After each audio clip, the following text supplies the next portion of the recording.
Ya, ini adalah sebuah kisah nyata. Ya, tentang sebuah keluarga Kristen, keluarga muda dengan satu anak berusia sekitar 5-6 tahun.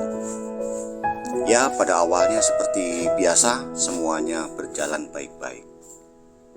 Sampai suatu malam, suami istri ini terlibat dalam sebuah perdebatan yang makin lama makin keras,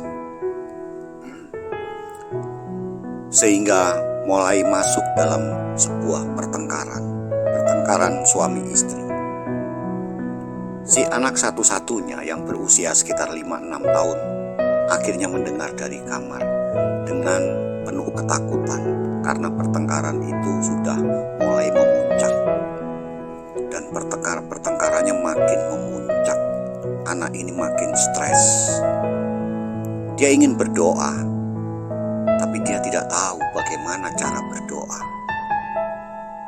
Dia tidak paham bagaimana cara berdoa. Sementara pertengkaran terus makin sengit sampai pada titik masing-masing papa dan mamanya itu memutuskan untuk bercerai.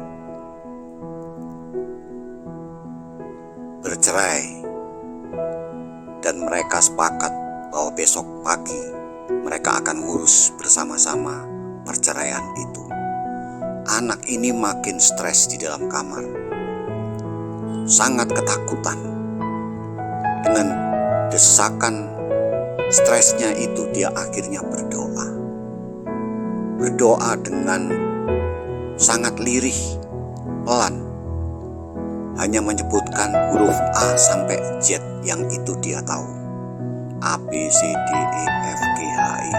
Dengan suara yang lirih dia berdoa kepada Tuhan, hanya menyebutkan huruf A sampai Z karena dia sendiri sedang kebingungan, stres, tekanan oleh karena keputusan papa mamanya untuk bercerai.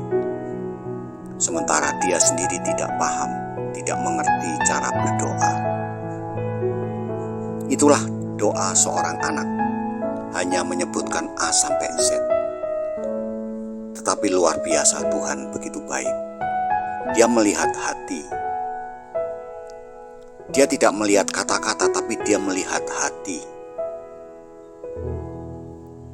Puji Tuhan, Tuhan Yesus sangat baik. Dia menjawab doa anak ini. Dan akhirnya papa mamanya tidak jadi bercerai.